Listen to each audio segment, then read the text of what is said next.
The country with the highest prevalence of high blood sugar is not the United States. Don't get me wrong, the United States is way up there.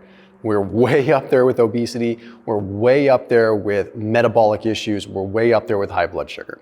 But the way we measure this is by looking at impaired glucose tolerance. So as a population, who has the worst glucose tolerance, the worst tolerance, the worst ability to handle carbohydrates? Okay, it's not the United States. Okay, it's a few countries, but we're going to focus on a couple of them. It's parts of China, it's parts of Mexico, Germany, and Switzerland. Now, to give context, the United States might pass these up pretty quick, but in this video, we're going to talk about why these countries have high glucose and what we can do to mitigate it here and now on our own soil. So Russia, for example, has had a 41% decline in glucose, in overall impaired glucose tolerance, type 2 diabetes, from 2011 to 2021. So in the 10-year period, they've had a 41% reduction in diabetes. The United States in that same time period has had a 26% increase. Okay, so we are on the fast track to probably win this race. But I do want to look at socio-demographic stuff and understand this. I have seen other literature on Switzerland specifically. Switzerland has some of the longest lifespans in the world.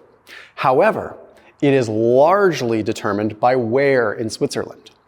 So the regions of Switzerland that are touching France and Italy that have that influence have a very long life expectancy. Then when you look at the region that's touching Germany, their life expectancy is actually not nearly as good.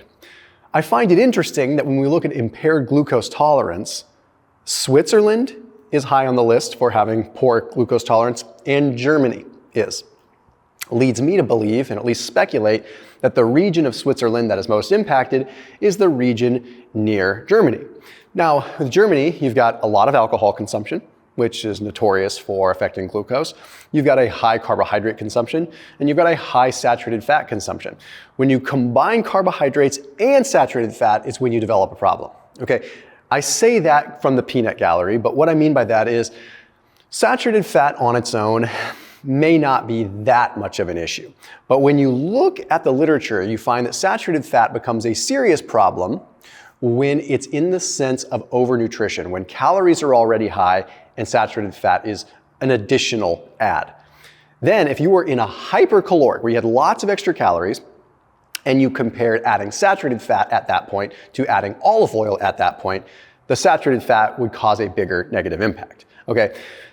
Now, it does so in ways of adding more in the way of visceral body fat, fatty liver, which directly impacts your metabolism, directly impacts your glucose metabolism. Now, I can't say with absolute certainty that Germany that's the reason why they have high levels of glucose.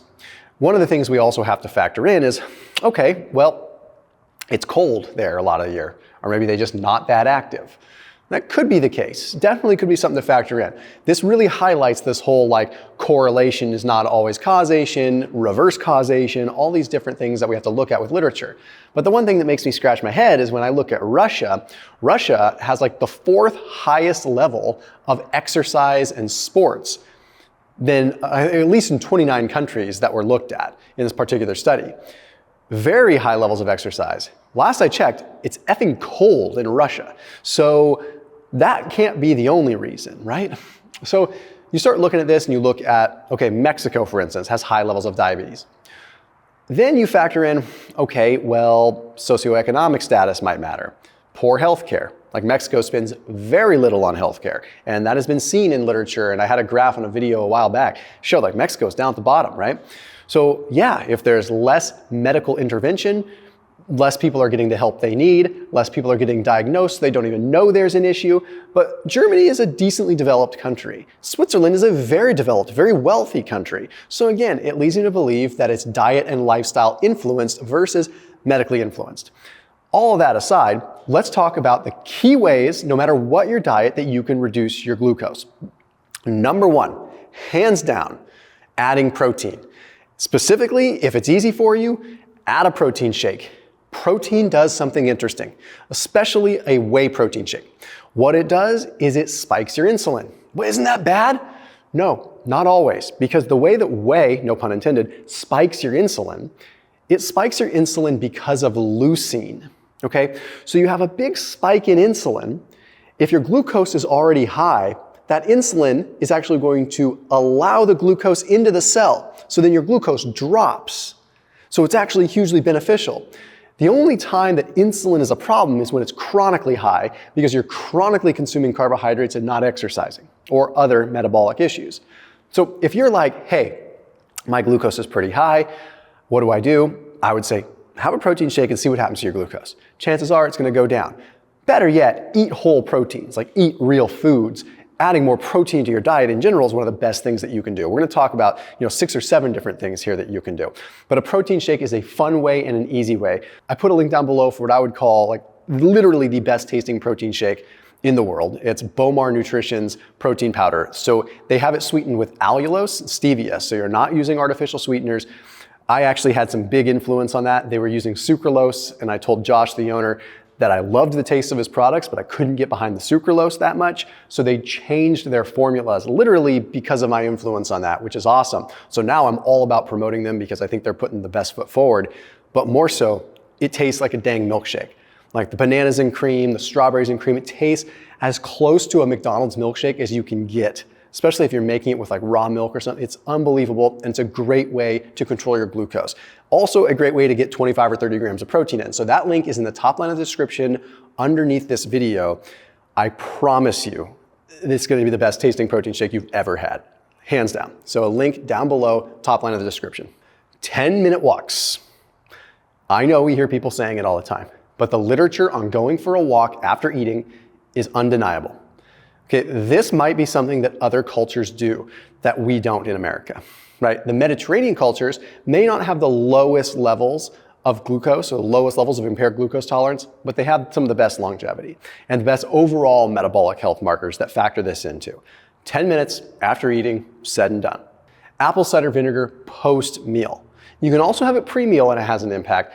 But again, people want to bag on apple cider vinegar. And for the record, Bill Gates did not buy Bragg's. I don't know why that's getting out there, but he did not. Apple cider vinegar, going to be the high acetic acid content. So if you don't like apple cider vinegar or you don't like Bragg's anymore, good news. You could have some red wine vinegar or some straight up white vinegar and get almost the exact same impact. Maybe you don't get the quote unquote mother that's in apple cider vinegar, but you're still getting the glucose modulating effects. And if you look at Jessie Intauspe, like glucose goddess, she's all about the vinegar. And it is legit real stuff. And it's probably one of the reasons why like the Russians have such low blood sugar. They consume a lot of pickled vegetables that has a lot of this acetic acid in it, not to mention the other fermented benefits. Activity throughout the day instead of just a monumental workout in the morning. The literature is very strong. I would even go so far as saying it's pretty darn clear. Working out in the morning and then sitting down all day, or sitting down all day and working out in the afternoon, that's great. It's better than not working out at all. But you're gonna have a better metabolic and definitely a better blood sugar effect by walking and moving throughout the day. Work in an office, I guarantee you, no one's gonna care unless you're in a very specific position. If you get up and walk for 2 minutes every 30 minutes, pretend you have to go to the bathroom for all I care. Drink a lot of water so you have to go to the bathroom for all I care. Get your butt up and move every 30 minutes for 2 minutes. That's what the literature suggests. You don't need this magnifying huge workout and then being sedentary. You need to keep moving. Add buckwheat and quinoa to your diet in place of other carbs. If you do not eat carbs a lot as is, don't add these in for fun's sake. If you do eat rice and you do eat oatmeal, try adding buckwheat and quinoa in. There's a Russian staple called Kasha. Again, Russia has the lowest glucose, the lowest impaired glucose levels. Okay, so with that, I highly recommend you try making your own dish of Kasha. Use buckwheat, use quinoa in place of rice. Add olive oil in. Sure, olive oil's great for the heart. Nobody wants to talk about that unless you're actually actively concerned with that. It's great, cardiovascular disease is important, but I talk to people all the time that want help today. The impact of olive oil, monounsaturated fats, macadamia nut oil, monounsaturated fats, avocado oil, monounsaturated fats on insulin resistance is quite profound. Okay, a lot of it has to do with just the monounsaturated fats in general. Sometimes it has to do with the polyphenols or the antioxidants, like in olive oil, that have an impact on how we utilize glucose. I am telling you, try replacing your fats with those three: macadamia nut oil, avocado oil, olive oil. The last simple one to add into the mix is a sauna.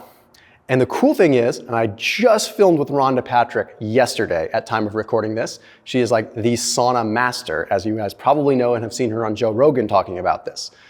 Saunas are an exercise mimetic, but now there's lots of literature coming out saying that a hot tub, good news for those that like to hot tub and chill, and hot baths have similar impacts on heat shock proteins.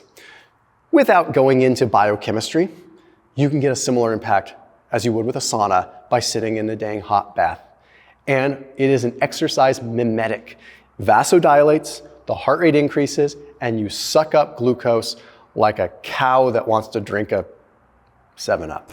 That's totally made up. The point is, it sucks up glucose. So you had a big dinner, go for a little walk, soak in a hot bath, and watch your glucose chill. Use a finger stick, use a CGM, watch your glucose, try these little things. But perhaps we need to start living a little bit more in some ways like how the Russians live as far as diet and maybe their activity is concerned, while simultaneously adding the protein quality and the other things that we look at from the other regions that live so long. As always, keep it locked in here on my channel. I'll see you tomorrow.